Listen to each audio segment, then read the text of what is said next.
Hello. আহ, আহ, আহ, hello hello. সবাই মনে হয় নিশ্চয়ই শুনতে পাচ্ছ। আজ কিন্তু আমাদের ক্লাস 11-এর সেম 2 এর কিন্তু ফার্স্ট ক্লাস।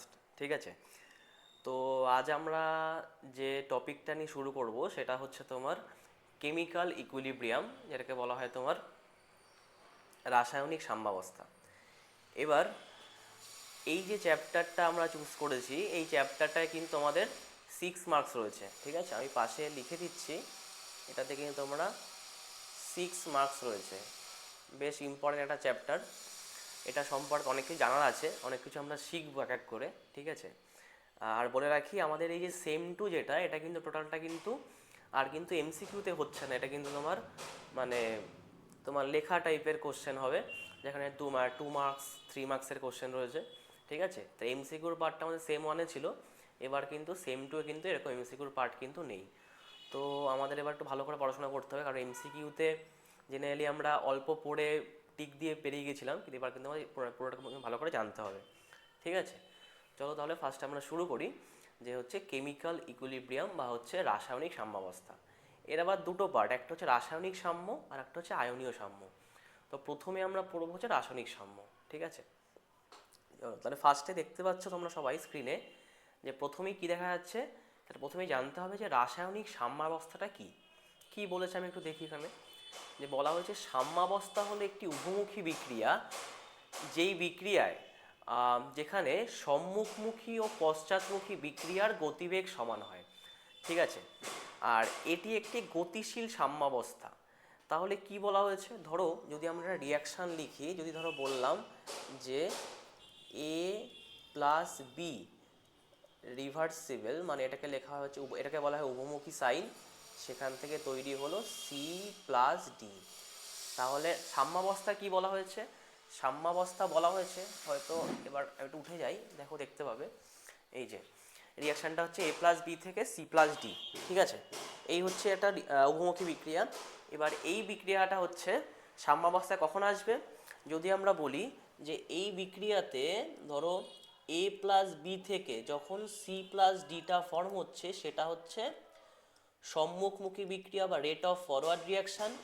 আর যখন সি প্লাস ডি থেকে এ প্লাস ডিতে আসে, সেটা হচ্ছে তোমার ব্যাকওয়ার্ড বা পশ্চাৎমুখী বিক্রিয়া, সেটাকে বলা হচ্ছে রেট অফ ব্যাকওয়ার্ড রিয়াকশান। লিখলাম আমরা আরবি দিয়ে।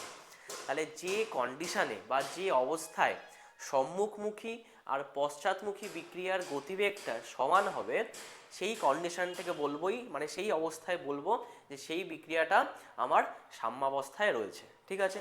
তখন তাকে বলবো আমরা রাসায়নিক সাম্যাবস্থা। বোঝা গেল আশা করি। এবার দেখো নেক্সট কি রয়েছে। নেক্সট রয়েছে তোমার হচ্ছে একমুখী বিক্রিয়া।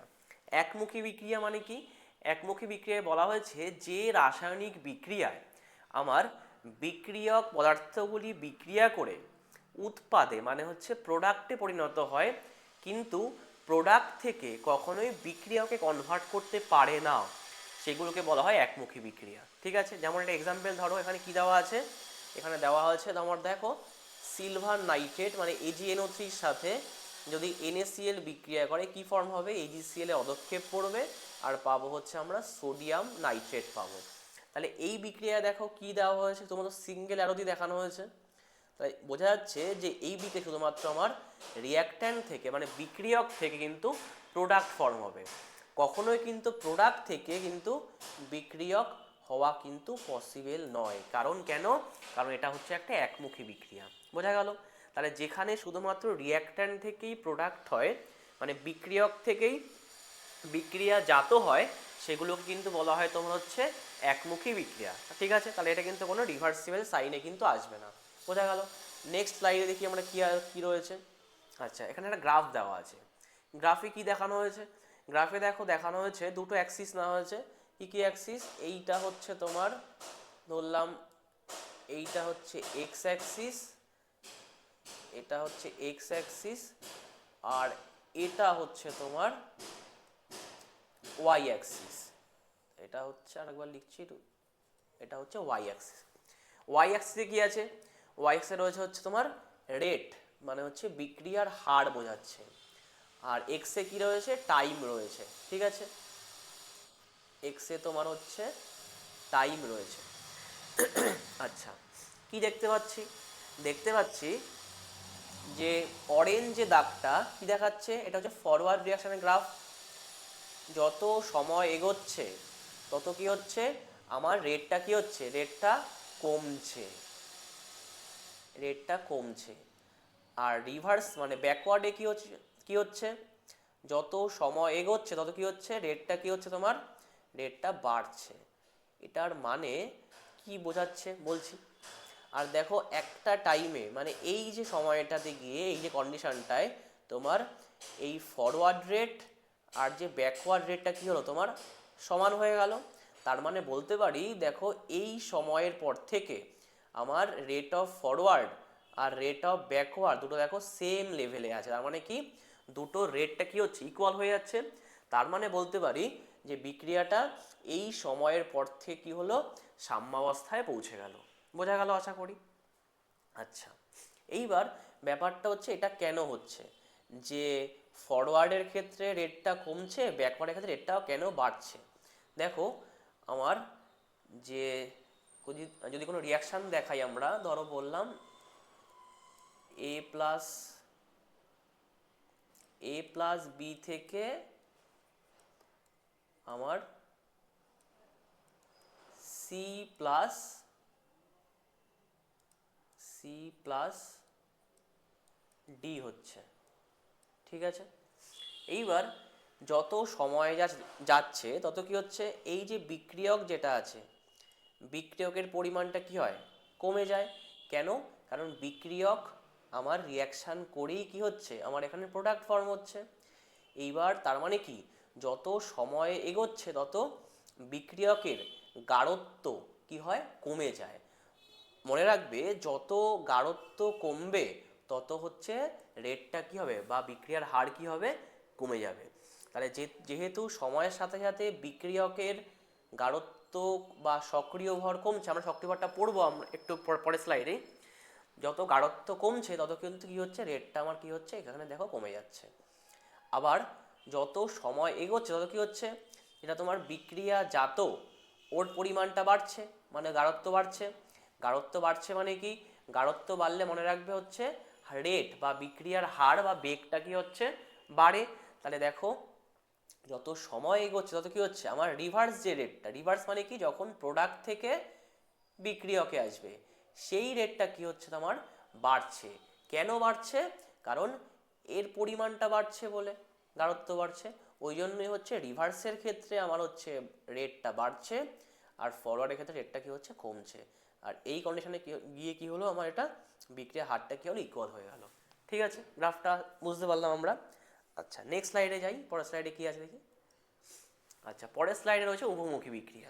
উভমুখী বিক্রিয়া কিছুই নয়, যেখানে যেই বিক্রিয়াতে আমার বিক্রিয়ক থেকে প্রোডাক্টে আসতে পারে, আবার প্রোডাক্ট থেকে বিক্রিয়কে কি হতে পারে, চেঞ্জ হতে পারে, কনভার্ট হতে পারে।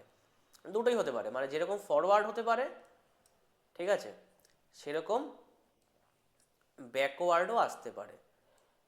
তাহলে যেই রিয়াকশানে ফরওয়ার্ড আর ব্যাকওয়ার্ড দুটোই হওয়া পসিবল, সেইটাকে বলবো আমরা তো আমার হচ্ছে উভমুখী বা হচ্ছে রিভার্সিবল রিয়াকশান। ঠিক আছে, খুব ইজি, সেরকম কঠিন কিছু নেই। নেক্সট স্লাইডে যাই আমরা। আচ্ছা, একটা কোশ্চেন খুব দেয় পরীক্ষাতে, সেটা বলে যে দেখাও যে রাসায়নিক সাম্য একটি গতিশীল সাম্য, এটা কিভাবে প্রমাণ করবে। ঠিক আছে, এর একটা প্রুফ বলা যায়। কি করে প্রুফ করা যেতে পারে, ধরো আমরা একটা বদ্ধ পাত্র, সেই বদ্ধ পাত্রে আমরা ক্যালসিয়াম কার্বনেট নিয়ে আমরা ওটাকে হিট করছি। ঠিক আছে, তাহলে হিট করলে কি হবে, হিট করলে একটু টেকনিক্যাল প্রবলেম হচ্ছে, একটু মানিয়ে নিও একটু। হিট করলে কি হবে, আমরা জানি যে ক্যালসিয়াম কার্বনেট ভেঙে গিয়ে ক্যালসিয়াম অক্সাইড দেখতে পাচ্ছি এখানে, ক্যালসিয়াম অক্সাইড আর সাথে কি কার্বন ডাই অক্সাইড কি হয়, ফর্ম হয়, তাই তো। তাহলে বদ্ধপাত্র বলে, যেহেতু CO2 গ্যাস, মানে বদ্ধপাত্র হওয়ার জন্য CO2 গ্যাস হওয়া সত্ত্বেও কিন্তু পাত্রের বাইরে বেরোতে পারছে না। বোঝা গেল। আচ্ছা, এখন ধরো এই পাত্রের মধ্যে আমি বাইরে থেকে কি অ্যাড করলাম, অ্যাড করলাম হচ্ছে CO2 star, CO2 star add করলাম। এই স্টারের কথার মানে কি? এই স্টার মানে এটাই বোঝানো হয়েছে যে সি স্টার, এইটা মানে হচ্ছে কার্বনের দুটো আইসোটোপ হতে পারে, একটা আমরা কি C12 আর C14, সি স্টার মানে হচ্ছে C14 কে বোঝানো হচ্ছে, ঠিক আছে, C14। আর এখানে শুধু সি মানে হচ্ছে এটা হচ্ছে C12 আইসোটোপ, ঠিক আছে। তাহলে যদি বাইরে থেকে আমরা CO2 স্টার মানে C14 যুক্ত CO2 এর একটা কম্পাউন্ড নেই, পাঠানো হয়, তখন কি হবে? যেহেতু এটা একটা রিভার্সিবল বিক্রিয়া মানে উভমুখী বিক্রিয়া, তাহলে কি আমার এই CaOর সাথে CO2 মিক্স হয়ে আবার CO3 ফর্ম করতে পারে। সেরকমই যেহেতু এটা বদ্ধপাত্রে আমি কি অ্যাড করেছি, CO2 স্টার পাঠিয়েছি, ওই জন্য কি হবে, ওই জন্য CO2 স্টারের সাথে আমার এই যে CaO মানে ক্যালসিয়াম অক্সাইড এটা রিয়াকশান করতে পারে।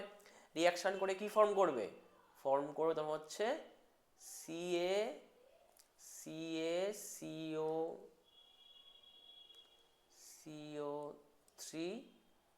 স্টার ফর্ম করবে, ঠিক আছে। তার মানে কি, তার মানে যেহেতু আমি CO2 স্টারটা পাঠিয়েছি, এই CO2 স্টার পাঠানোর জন্য এই CO2 স্টারের সাথে এই CaO রিয়াকশান করে আমার Ca, একটু টেকনিক্যালি প্রবলেম হচ্ছে, দেখেছো,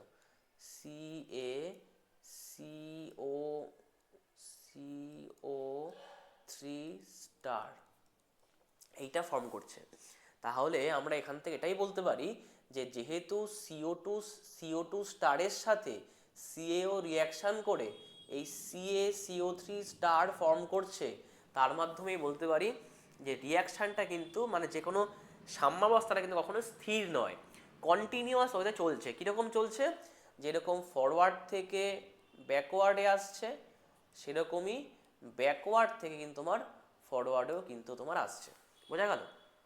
এটাই বোঝানো হয়েছে। তাহলে এই প্রুফের সাহায্যে আমরা প্রমাণ করতে পারি যে যে কোনো রাসায়নিক সাম্য কিন্তু একটা গতিশীল সাম্যাবস্থা, কিন্তু কখনো কিন্তু থেমে নেই, ঠিক আছে। বোঝা গেল? আচ্ছা দেখো পরেরটাতে এটাই বলা হয়েছে, এই যে CaCO3 স্টার ফর্ম করছে, বুঝতে পারলে? আচ্ছা এটা কিন্তু অনেক সময় পরীক্ষায় দেয়, তাহলে এখান থেকে প্রুফ করা যায় রাসায়নিক সাম্যাবস্থা একটি গতিশীল প্রক্রিয়া। হলো, পরের স্লাইডে যাই। আচ্ছা নেক্সট ভেরি ভেরি ইম্পর্টেন্ট, সেটা হচ্ছে তোমার কি পড়বো, ভরক্রিয়ার সূত্র। আচ্ছা ভরক্রিয়ার সূত্রে কি বলেছে, বলা হয়েছে যে নির্দিষ্ট উষ্ণতায় কোনো রাসায়নিক বিক্রিয়ার হার ওই বিক্রিয়ায় অংশগ্রহণকারী বিক্রিয়কগুলির সক্রিয় ভরের গুণফলের কি হয়, সমানুপাতিক হয়। এইবার জানতে হবে যে সক্রিয় ভরটা কি, কি বলে সক্রিয় ভর লেখা আছে এখানে, কি বলেছে দেখো, এখানে বলা হয়েছে যে সক্রিয় ভর হলো এমন একটি পদার্থের মোলার গাঢ়ত্ব বা মোলার ঘনত্বকে প্রকাশ করা হয়, ঠিক আছে। তাহলে কি বলা হয়েছে, সক্রিয় ভর মানে হচ্ছে কি বোঝায়, বোঝানো হয় তার মোলার গাঢ়ত্ব বা মোলার ঘনত্বকে প্রকাশ করা হয়। যদি ওটা গ্যাসিয়াস মানে সাবস্ট্যান্স হয়, সেখানে কি আমরা প্রকাশ করব কি দিয়ে, তার আংশিক চাপ দিয়ে সক্রিয় ভরকে আমরা প্রকাশ করব। বোঝা গেল? আচ্ছা তাহলে ভরক্রিয়ার সূত্রটা কি, ভরক্রিয়ার সূত্র বলেছে যে নির্দিষ্ট উষ্ণতায় কোনো রাসায়নিক বিক্রিয়ার হার সেই বিক্রিয়ায় অংশগ্রহণকারী যে বিক্রিয়কগুলো তার সক্রিয় ভরের গুণফলের সাথে কি হবে, ওটা সমানুপাতিক হবে, ঠিক আছে। আচ্ছা দেখো তাহলে আমরা যাচ্ছি, তাহলে ব্যাপারটা আরো ভালো বুঝতে পারবে।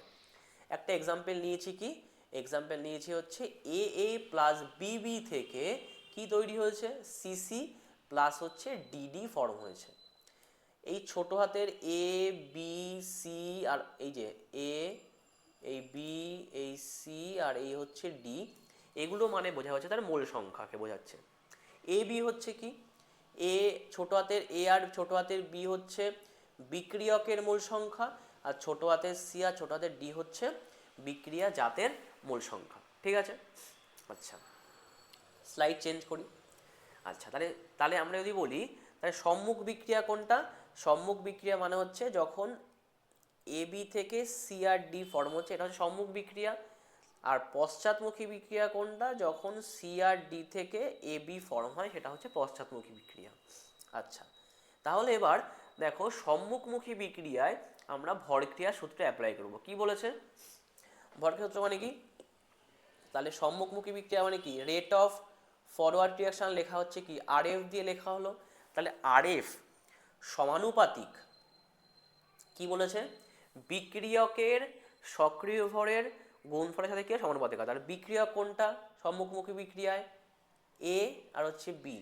এবার মনে রাখবে যখন গাঢ়ত্বকে প্রকাশ করা হয়, গাঢ়ত্ব প্রকাশ করার সময় আমরা কিন্তু জেনারেলি থার্ড ব্র্যাকেট দিয়ে লিখব, ঠিক আছে? থার্ড ব্র্যাকেট অফ এ মানে হচ্ছে এ এর গাঢ়ত্ব, থার্ড ব্র্যাকেট অফ বি মানে হচ্ছে কি বি এর গাঢ়ত্ব। এইবার যেগুলো তার মোল সংখ্যা ছিল, মানে যেমন মোল সংখ্যা কী ছিল দেখো, আবার দেখে নিই। মোল সংখ্যা ছিল এ ছিল, আর মোল সংখ্যা তোমার হচ্ছে বি ছিল। এই মোলগুলো কি হয়, ওর পাওয়ারে যায়। তাহলে দেখো এর পাওয়ারে কে গেছে? ছোট হাতের এ গেছে, আর বি এর পাওয়ারে গেছে হচ্ছে ছোট হাতের বি গেছে। বোঝা গেল? এবার একটা সমানুপাতিক ধ্রুবক আসলো, ধ্রুবকটা ধরলাম হচ্ছে কেএফ। এইটুকু আশা করি ক্লিয়ার। আচ্ছা, নেক্সট হচ্ছে যদি কারো ডাউট থাকে সেটা কমেন্টে বলবে, তাহলে আমরা নেক্সট ভিডিওতে আমরা কিন্তু নেক্সট ভিডিও হোক বা কমেন্ট সেকশনে কিন্তু আমরা রিপ্লাই করে দেবো, ঠিক আছে? আচ্ছা, নেক্সট যদি আমরা বলি পশ্চাৎমুখী বিক্রিয়ায় কি আছে। আচ্ছা, পশ্চাৎমুখী বিক্রিয়া মানে কি? রেট অফ ব্যাকওয়ার্ড রিয়াকশন মানে হচ্ছে আরবি দিয়ে বলবো আমরা। তাহলে আরবি ইকুয়াল টু কী হবে? মানে আরবি ইকুয়াল টু না, আরবি সমানুপাতিক কী হবে? তাহলে দেখো ব্যাকওয়ার্ড যখন হবে, আমি একটু আগের স্লাইডে আবার যাই। আচ্ছা, ব্যাকওয়ার্ডের ক্ষেত্রে তখন কোনটা? তখন হচ্ছে এইটা আবার বিক্রিয়া করছে, সি আর ডি যুক্ত হয়ে আমার এ আর বি ফর্ম করছে। তাহলে ব্যাকওয়ার্ডের ক্ষেত্রে এই সি আর ডিটা হচ্ছে কি বিক্রিয়ক। তাহলে কি বলতে পারি যে আরবি প্রপোর্শনাল বা সমানুপাতিক সি এর গাঢ়ত্ব ইন্টু ডি এর গাঢ়ত্ব, আর পাওয়ারে কি গেল? তার মোলগুলো তার পাওয়ারে গেল, এই সি আর এই হচ্ছে ডি। ধ্রুবক কি আসলো? একটা ধ্রুবকটা ধরলাম হচ্ছে কে বি। বি মানে বোঝায় ব্যাকওয়ার্ড বোঝায়, ঠিক আছে? এটুকু ক্লিয়ার। নেক্সট যাই। আচ্ছা, তাহলে আমরা বলতে পারি, আমরা একটু কি বললাম, যে কন্ডিশানে রেট অফ ফরওয়ার্ড আর রেট অফ ব্যাকওয়ার্ডটা কী হবে? ইকুয়াল হবে, আমরা বলতে পারি সেইটা হচ্ছে সাম্যাবস্থা। তাহলে আমরা বলতেই পারি এখান থেকে যে সাম্যাবস্থায় rate of forward equal to হচ্ছে রেট অফ ব্যাকওয়ার্ড, ঠিক আছে? এবার মানগুলোকে বসিয়ে দিই কোশ্চেনগুলোকে ওখানে। আর এফ মানে কি? কে এফ ইন্টু হচ্ছে এ ইন্টু বি, আর আর বি মানে হচ্ছে কে বি ইন্টু হচ্ছে সি ইন্টু ডি। এবার এখান থেকে আমরা K F by K B করলাম। K F by K B মানে কি হচ্ছে? C into D by A into B হলো। এইবার এখানে কে এফও হচ্ছে ধ্রুবক আর কে বিও ধ্রুবক। এবার ওদের পরিবর্তে একটা নতুন ধ্রুবক নিয়ে আসলাম হচ্ছে শুধু কে। তার মানে আমরা বলছি কে ইকুয়াল টু, দেখো এখানে এখানে লিখেছি, এখানে কে সি দিয়েছে, যাই হোক একেবারে সি মানে গাঢ়ত্ব বোঝানো হচ্ছে, কনসেন্ট্রেশন বোঝানো হচ্ছে। যারা ধরলাম এই যে কেসি, তাহলে এই কেসি মানেই হচ্ছে কি? তাহলে এখানে লিখে দিলাম এটা কেসি, তাহলে বুঝতে সুবিধা হবে। তাহলে এই কেসি মানেই হচ্ছে কি K F by K B. তাহলে আমরা এখান থেকে বলতেই পারি যে কোনো একটা বিক্রিয়ার সাম্যাবস্থায় সাম্য ধ্রুবক এই যে কেসি, এটা মানে কি? এটা মানে হচ্ছে কি সি ইন্টু ডি, মানে কি বিক্রিয়া জাতের গাঢ়ত্বের গুণফল বাই বিক্রিয়কের গাঢ়ত্বের গুণফলের সাথে কি হচ্ছে? সমান হচ্ছে। কোনটা? সাম্য ধ্রুবকটা কি হয়? সমান হয়। তার মানে এখান থেকে আমরা বলতেই পারি যে যে কোনো বিক্রিয়ার ক্ষেত্রে সাম্য ধ্রুবক ইকুয়াল টু কি? সাম্য ধ্রুবক ইকুয়াল টু হচ্ছে বিক্রিয়া জাতের গাঢ়ত্ব বাই বলতে পারি তোমার হচ্ছে বিক্রিয়কের গাঢ়ত্ব। বলা যায় তো এটা? এখান থেকে ফাইনাল এটাই বলতে পারি। এবার আমাকে যেরকম রিয়াকশান দেবে আমরা কিন্তু সেরকমভাবে কিন্তু সেই রিয়াকশানে সেভাবে কিন্তু এটা অ্যাপ্লাই করতে পারো। ক্লিয়ার আশা করি। এবার আমরা এক্সাম্পল ধরে ধরে করবো এক এক করে। আচ্ছা, স্লাইড চেঞ্জ করি। আচ্ছা, এইবার হচ্ছে এই যে পড়লাম আমরা সাম্য ধ্রুবক, এক সেকেন্ড।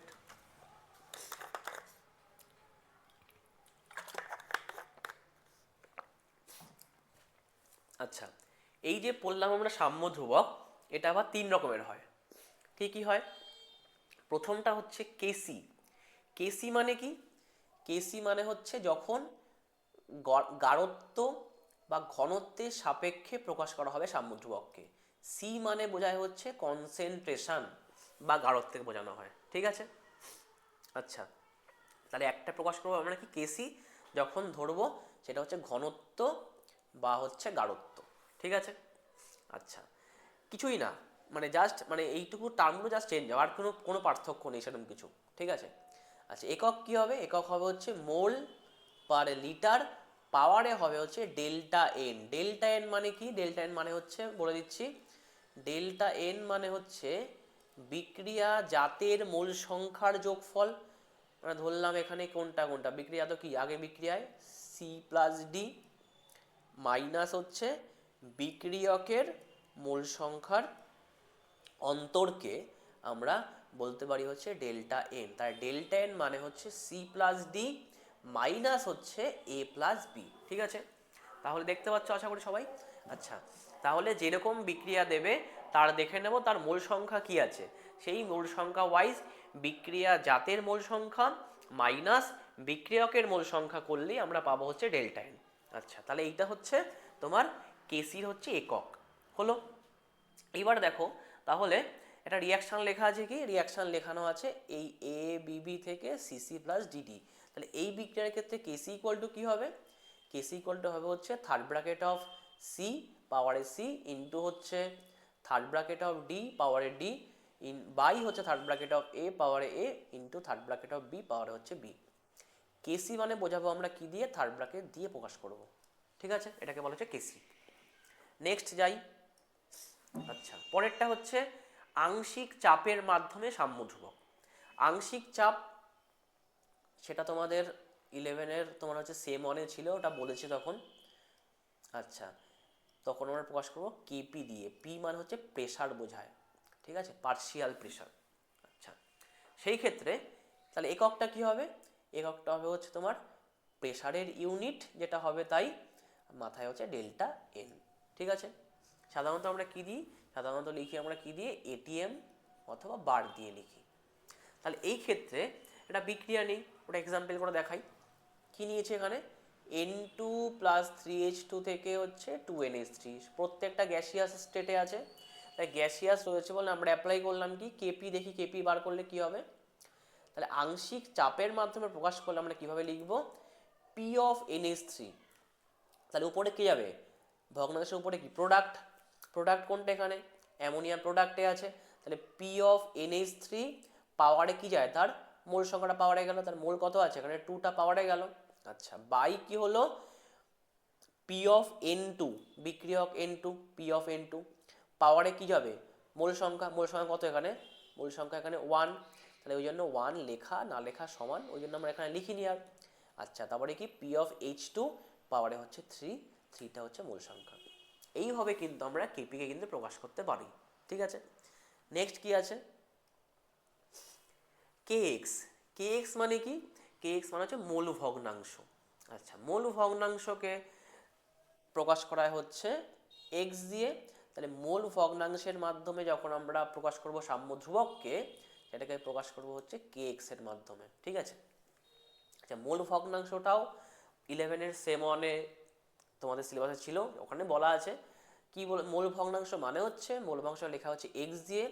এক্স মানে হচ্ছে ধরো আমার হচ্ছে দুটো পদার্থ আছে, যে একটার মোল N1 আর একটা সাপোজ সরি সরি এটা কাটি একটু, একটা N1 আর একটা হচ্ছে N2। মূল ভগ্নাংশ ধরো সাপোজ বার করলে হচ্ছে আমি ধরো x1 বার করব, মানে 1 যে পদার্থটা তার মূল ভগ্নাংশ বার করবো। কী করে বার করব? নিয়ম হচ্ছে নিজের মোল বাই টোটাল মোল। তাহলে x1 মানে কি হবে? N1 নিজের মোল বাই কি হবে? টোটাল মোল, মানে N1 প্লাস হচ্ছে N2 হবে, ঠিক আছে? আবার x2 বার করলে কি করে বার করব? N2 নিজের মোল বাই হচ্ছে কি হবে? টোটাল মোল, ঠিক আছে? আচ্ছা, তাহলে যখন সাম্য ধ্রুবক যখন কেএক্স দিয়ে লিখব তখন কিভাবে লিখব? কিছুই না, এখানে এক্স লিখে দেবো, ঠিক আছে। বাকি প্রত্যেকটা পার্ট একদম একই রকম।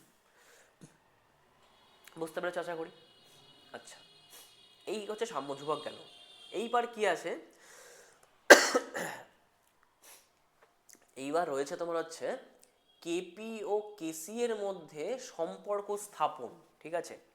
এই সম্পর্ক স্থাপনটা কিন্তু ভেরি ভেরি ইম্পর্টেন্ট। এটা কিন্তু পরীক্ষায় কিন্তু তোমাদের করতে দেয়, মানে পরীক্ষায় আসে কিন্তু এটা, ঠিক আছে। এইখানে ডেরিভেশনটা করানো নেই, যদি কারোর প্রয়োজন পড়ে তাহলে কিন্তু কমেন্ট করবে, আমরা কিন্তু নেক্সট একটা ভিডিওতে কিন্তু ডেরিভেশনটা দেখিয়ে দেবো, ঠিক আছে। আচ্ছা, সম্পর্কটা একবার আমি লিখে দিয়েছি। কি লেখানো আছে, সম্পর্কটা রয়েছে হচ্ছে কেপির সাথে কেসি সম্পর্ক। কি রয়েছে, KP equal to KC R T to the power হচ্ছে ডেল্টা এন রয়েছে, ঠিক আছে। ডেল্টা এন মানে এটা এখানে সেম মিনিং। ডেল্টা এন মানে হচ্ছে বিক্রিয়া জাতের মোল সংখ্যার সমষ্টি মাইনাস হচ্ছে বিক্রিয়কের মোল সংখ্যা সমষ্টি, ঠিক আছে। তাহলে এটা কিন্তু মনে রাখবে, সম্পর্কটা কি, কেপি ইকুয়াল টু হচ্ছে কেসি R T to the power হচ্ছে ডেল্টা এন। সরি। আচ্ছা, দেখি নেক্সট স্লাইডে এবার যাই। আচ্ছা, এইবার এখান থেকে কিছু কোশ্চেন দেয়। আচ্ছা, কিরকম কোশ্চেন দেয় এটা, এই পার্টটা কিন্তু ভেরি ভেরি ইম্পর্টেন্ট। এই পার্টটা ভেরি ভেরি ইম্পর্টেন্ট, ঠিক আছে। কিরকম কোশ্চেন দেয়, তিনটে কোশ্চেনই পরীক্ষা এখান থেকে আসতে পারে।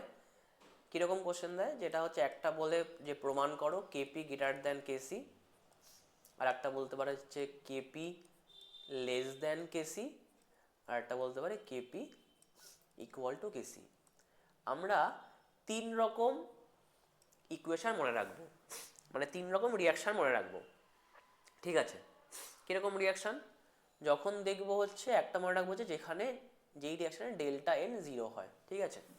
আচ্ছা, এরকম রিয়াকশান কী নেওয়া যেতে পারে, ডেল্টা এন জিরো মানে কি, ধরো নিয়েছি আমরা যে এন টু প্লাস ও টু, সেখান থেকে টু এনও, তাহলে ডেল্টা এন কী হবে, কি বললাম, বিক্রিয়া জাতের মোল সংখ্যা মাইনাস বিক্রিয়কের মোল সংখ্যা। তাহলে এখানে বিক্রিয়া জাত কোনটা, জাতটা হচ্ছে এনও, মোল সংখ্যা কত, এখানে টু আছে, তাহলে টু মাইনাস কত হলো এখানে, এখানে কত কিছু নেই মানে ওয়ান, কিছু নেই মানে এখানে হচ্ছে ওয়ান, তাহলে two minus one plus one কত হলে কত হয়, জিরো হয়। তাহলে মোল সংখ্যাটা কত, এখানে মোল সংখ্যার অন্তর কত পেলাম, ডেল্টা এন জিরো পেলাম। আচ্ছা, তাহলে প্রুফ করতে হবে কি, এখানে ধরো প্রুফ করতে বললো কেপি ইকুয়াল টু কেসি, তাহলে মনে রাখবো হচ্ছে এই রিয়াকশানটা, বা তোমাদের যেটা মনে হতে পারে, ধরো আরেকটা এক্সাম্পল বলে দিচ্ছি। কি example, two H I gas, সেখান থেকে হচ্ছে এইচ টু গ্যাস প্লাস হচ্ছে আই টু গ্যাস। দেখো এখানেও কত হচ্ছে, ডেল্টা এন জিরো হচ্ছে, ঠিক আছে। তোমার যেটা সুবিধা তুমি সেরকম কিন্তু একটা এক্সাম্পল কিন্তু মনে রাখতে পারো, ঠিক আছে। আচ্ছা, আমি এটা নিয়েছি, তাহলে এখানে কি করব, তাহলে KP equal to KC R T to the power delta N, তাই এখানে পাওয়ারে কত বসালাম, জিরো বসলো। তাহলে কোনো কিছুর পাওয়ারে জিরো মানে সেই ভ্যালুটা কত হয়ে যায়, ওয়ান হয়ে যায়। তাহলে এখানে আমরা কি বলতে পারি, বলতে পারি যে এই পার্টটা পুরোটা ওয়ান হয়ে গেল। তার মানে কি পেলাম, পেলাম হচ্ছে কেপি ইকুয়াল টু কি হলো, কেসি। তাহলে এই যে কেপি ইকুয়াল টু হচ্ছে কেসি, এটা হচ্ছে প্রুফ হয়ে গেল। ক্লিয়ার, ঠিক আছে, এগুলো তো পরীক্ষা আসতে পারে।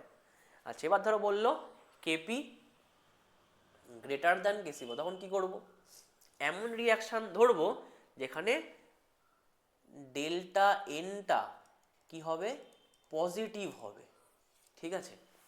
কি রিয়াকশান নিয়েছি একটা, ধরো PCl5 ভেঙে গিয়ে কি ফর্ম হলো, PCl3 প্লাস হচ্ছে Cl2 ফর্ম হলো, ঠিক আছে।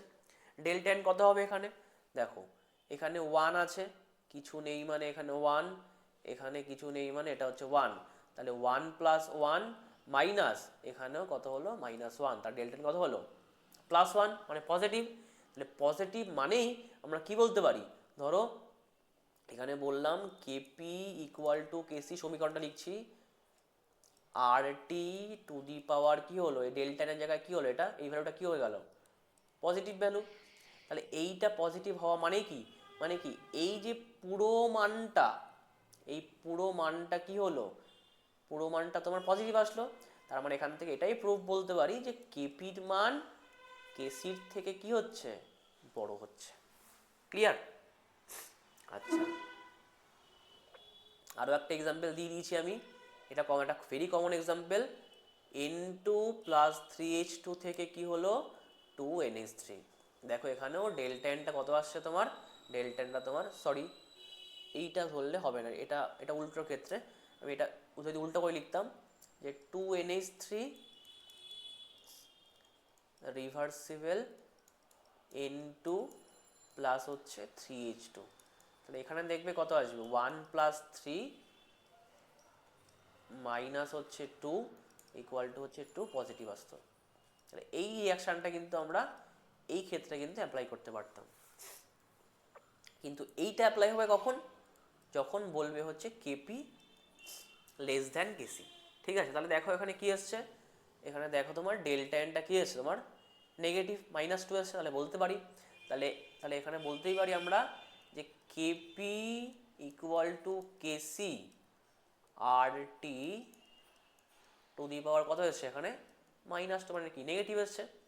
এটা নেগেটিভ মানে হচ্ছে কি লিখতে পারি, এটা বলতেই পারি যে কেসি বাই হচ্ছে কি এই পুরো পার্টটা নিচে আনলে কি হবে আর টি তার স্কোয়ার হয়ে গেল। তার মানে এখান থেকে কি বলা যায়, বলা যায় যে এই কেপির মানটা, কেপির মানটা হচ্ছে তোমার কি আমার কেসির থেকে কি হলো তোমার ছোট হয়ে গেল। বোঝা গেল? এই তিনটে প্রুফ কিন্তু পরীক্ষাতে কিন্তু দেয়। ঠিক আছে, এই তিনটে প্রুফ কিন্তু পরীক্ষাতে কিন্তু আসতে পারে। তাহলে তিনটে এক্সাম্পল কিন্তু মনে রাখলে কিন্তু আমরা ইজিলি কিন্তু তিনটে প্রুফ কিন্তু নামাতে পারবো, 1 মার্কস করে দেয়। আচ্ছা, নেক্সট চলে যাই পরের স্লাইডে। আচ্ছা, পরের স্লাইডটা হচ্ছে আরও ভেরি ভেরি ইম্পর্টেন্ট। সেটা কি, সেটা হচ্ছে তার আগে একটা তোমার হচ্ছে আর একটা প্রুফ সম্পর্ক আছে, সেটা হচ্ছে কেপি আর কেএক্স এর মধ্যে সম্পর্কটা এটারও ক্ষেত্রে এটা আগেরটার থেকে একটু কম ইম্পর্টেন্ট, আমি একটা স্টার দিলাম। সম্পর্কটা যদি লাগে কমেন্ট করবে, তাহলে আবারও এই সম্পর্কটা আগেরটা কিন্তু একবারে আমরা একটা তোমার হচ্ছে ভিডিওতে বলে দেবো। ঠিক আছে, আমি সম্পর্কটা এখানে ডিরাইভ করিনি পুরোটা। সম্পর্কটা কি বলেছে, KP equal to KX P to the power delta N. সম্পর্কগুলোকে তোমাদের মনে রাখতে হবে। ঠিক আছে, আগেরটা কি ছিল, KP equal to KC R T to the power delta N, এটা হচ্ছে KP equal to KX P to the power delta N হলো। হ্যাঁ ঠিক আছে, মনে রাখবো এটা। আচ্ছা, নেক্সট টপিকে যেটা যাবো সেটা হচ্ছে কি বলা হয়েছে, সেটা হচ্ছে তোমার লা শাতেলিয়ারের নীতি বা লা শাতেলিয়ার প্রিন্সিপাল। ঠিক আছে, কি বলা হয়েছে এখানে, প্রিন্সিপালটা পড়ি একবার। যদি কোনো উভমুখী বিক্রিয়ার সাম্যাবস্থায়, যদি কোনো উভমুখী বিক্রিয়ার সাম্যাবস্থায় তাপমাত্রা, চাপ বা ঘনত্বের মতো কোনো একটি বাহ্যিক নিয়ামকের পরিবর্তন ঘটানো হয়, তবে সাম্যাবস্থা এমনভাবে স্থানান্তরিত হবে যাতে নিয়ামকের পরিবর্তনের প্রভাব প্রশমিত করা হয়, মানে প্রশমিত হয়। তার মানে কি, ধরো কোনো একটা রিয়াকশান, মানে ধরলাম এ রিভার্সিবল হচ্ছে বি, সাম্যাবস্থায় আছে। এবার ধরলাম ওর একটা নির্দিষ্ট প্রেসার রয়েছে, নির্দিষ্ট টেম্পারেচারের জন্য আছে কনস্ট্যান্ট। এইবার যদি আমি প্রেসার টেম্পারেচারটা আমি চেঞ্জ করে দিই, ধরলাম পি থেকে করে দিলাম P1, টি থেকে করলাম হচ্ছে T1 করলাম, এই প্রেসার টেম্পারেচার চেঞ্জ করার জন্য আমার সাম্যাবস্থাটা যে মানে বিঘ্নিত ঘটবে, ঠিক আছে, এই বিঘ্নিত হওয়াটা আটকানো মানে হচ্ছে এটাকে আবার প্রশমিত করার জন্য যেভাবে প্রশমিত করা যাবে সেই সংক্রান্ত নীতিটাই হচ্ছে তোমার লা শাতেলিয়ার নীতি। ঠিক আছে, আচ্ছা চলো তাহলে যাই, তাহলে ব্যাপারটা ভালো ক্লিয়ার হবে। নেক্সট স্লাইডে কি আছে, প্রথমে রয়েছে হচ্ছে চাপের প্রভাব। নাম্বারিংগুলো ভুল আছে, এটা এটা এটা মুছে দেবে, নাম্বারিং দরকার নেই আমাদের। আচ্ছা, প্রথমে পড়বো হচ্ছে আমার চাপের প্রভাব। আচ্ছা, কীরকম কনসেপ্টে একটু বলি ব্যাপারটা। ধরো একটা পাত্র রয়েছে, এখানে ধরো একটা পিস্টন রয়েছে, ঠিক আছে। ধরলাম এই কন্ডিশনের আমার আয়তনটা হচ্ছে কত, V1 রয়েছে, আর ধরুন চাপটা ধরলাম P1 রয়েছে, ঠিক আছে। আমি উপর থেকে এর উপরে একটা চাপ দিলাম পিস্টনটার উপরে, ঠিক আছে। তাই চাপ বাড়লে পিস্টনটা কী হবে, এখান থেকে নেমে এখানে চলে আসলো ধরো, তাহলে চাপ তো বাড়লো, P1 ছিল, কি হলো এটা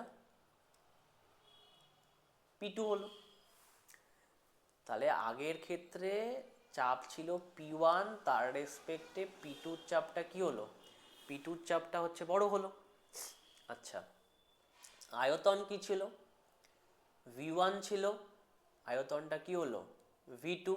তাহলে আয়তন V1 এর রেসপেক্টে V2-র আয়তনটা কি ছোট। তাহলে আমরা কি বলতে পারি, তাহলে আমরা বলতেই পারি যে চাপ বাড়লে বিক্রিয়াটা সেদিকেই যাবে যেদিকে গেলে কি হয়, আয়তনটা কমে যায় বা আয়তনে কি হয়, সংকোচন ঘটে। আচ্ছা, এটা বোঝা গেল। তাহলে এখানে দেখো লেখাই আছে যে চাপ বাড়ালে বিক্রিয়াটা মানে সাম্যাবস্থাটা সেই দিকেই শিফট করবে যেদিকে গেলে হচ্ছে তোমার কি আয়তন হ্রাস পায়, ঠিক আছে। কারণ চাপ বাড়ছে, তো চাপ বাড়লো বলে কি হলো, আমার আয়তনটা কি হলো আগের রেসপেক্টে কমে গেল। তাহলে কি করে বুঝবো, তাহলে তার মানে চাপ বাড়ালে বিক্রিয়াটা সেদিকেই যাবে যেদিকে গেলে কি হয়, তোমার মোল সংখ্যা কম। তাহলে মোল সংখ্যা কম মানে আমরা বুঝতে পারি যে সেখানে আয়তনটা কি হচ্ছে, আয়তনটা কমে গেছে, বোঝা গেল। উল্টোভাবে কি হবে, যদি আমরা চাপটাকে কমিয়ে নিই, চাপ কমালে কি হবে, চাপ কমালে আবার উল্টোভাবে কি হবে, তোমার আয়তনটা বেড়ে যাবে। তাই চাপ কমালে বিক্রিয়াটা সেদিকেই যাবে এদিকে গেলে কি হচ্ছে, আয়তনের বৃদ্ধি ঘটে। তাহলে কি করে বুঝবো, তাহলে বুঝবো হচ্ছে সাম্যাবস্থা সেদিকেই ঘটবে যেদিকে গেলে হচ্ছে গ্যাসীয় পদার্থের মোল সংখ্যা কি হচ্ছে, বেশি হচ্ছে। তাহলে বিক্রিয়াটা সেদিকেই শিফট করবে, কখন, যদি আমরা চাপটা কি হয় কমিয়ে নিই, ঠিক আছে। আর যদি ডেল্টা এন 0 হয়, মানে ধরো দুদিকের মোল সংখ্যার আমার সমান, তখন কিন্তু চাপের কিন্তু কোনো প্রভাব কিন্তু পড়বে না, ঠিক আছে।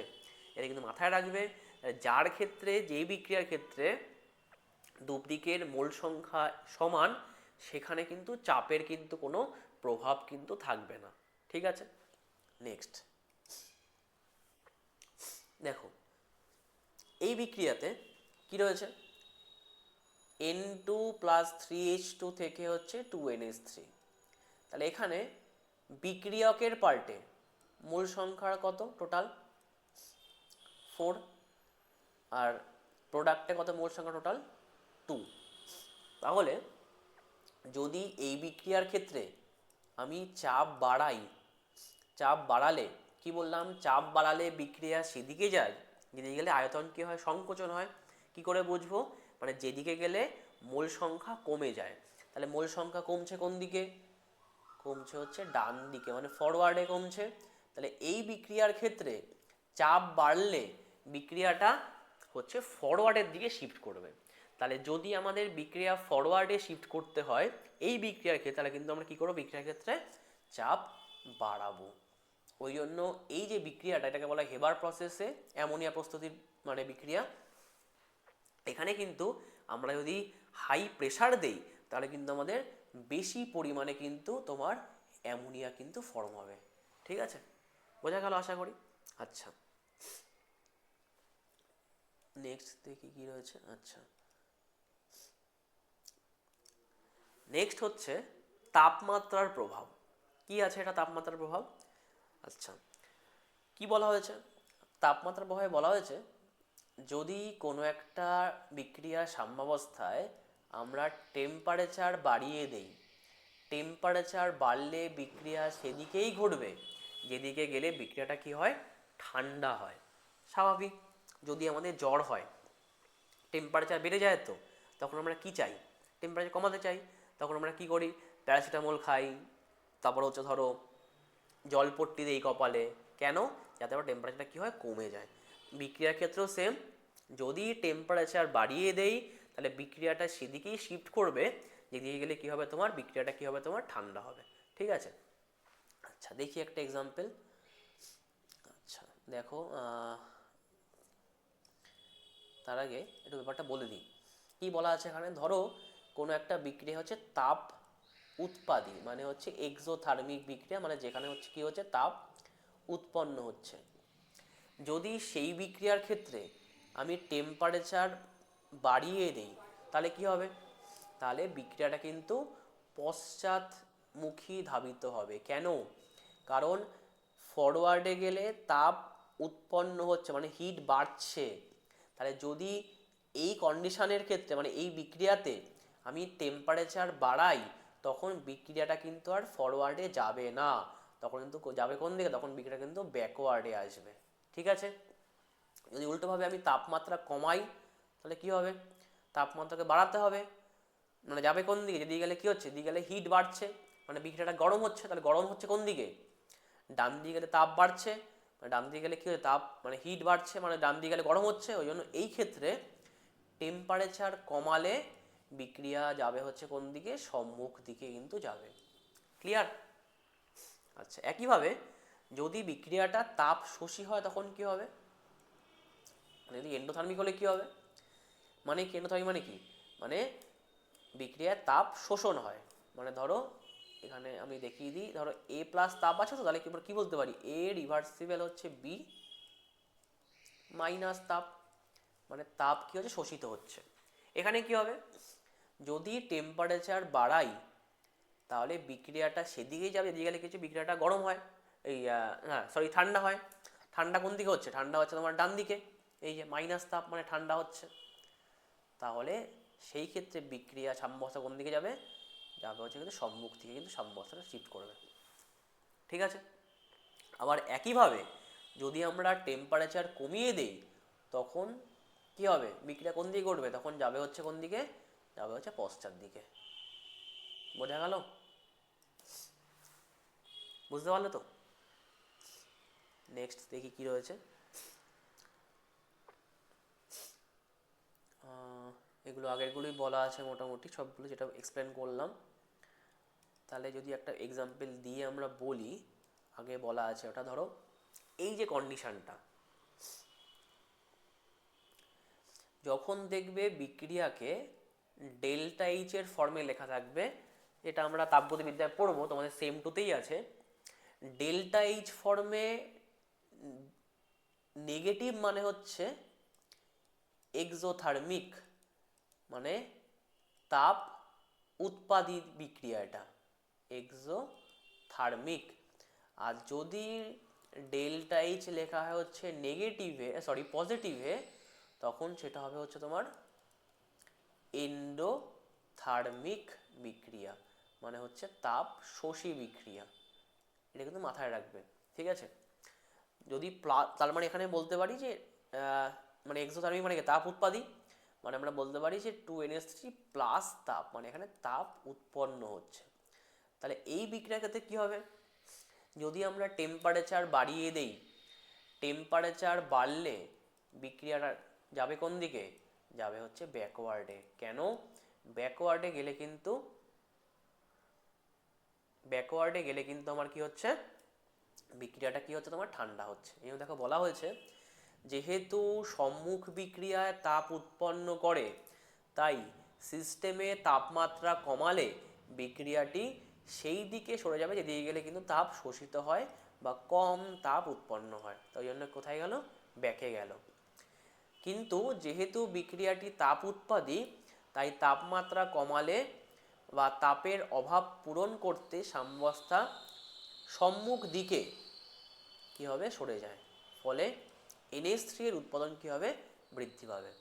তাহলে যদি আমাদের NH3 এর উৎপাদন বাড়াতে হয় তাহলে কি করব আমরা, তাহলে আমরা টেম্পারেচার কি করব, আমরা কমিয়ে দেব। বোঝা গেল? কমালে বিক্রিয়া যাবে হচ্ছে কোন দিকে, ফরওয়ার্ডে শিফট করবে।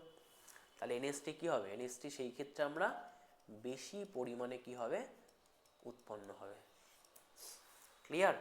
এখান থেকে কিন্তু কোশ্চেন আসতেই পারে। বোঝা গেল? একটা হচ্ছে চাপের প্রভাব আর একটা হচ্ছে তাপমাত্রার প্রভাব। এখান দিয়ে কোশ্চেন মেনলি আসে। চলো চলে যাই নেক্সট স্লাইডে কি আছে। আচ্ছা, আমাদের রাসায়নিক সাম্য মোটামুটি শেষ হয়ে গেছে। আচ্ছা, নেক্সট রয়েছে হচ্ছে আয়নীয় সাম্য। আয়নীয় সাম্যটা আজকে দেখি করা যাবে, কতটা রয়েছে।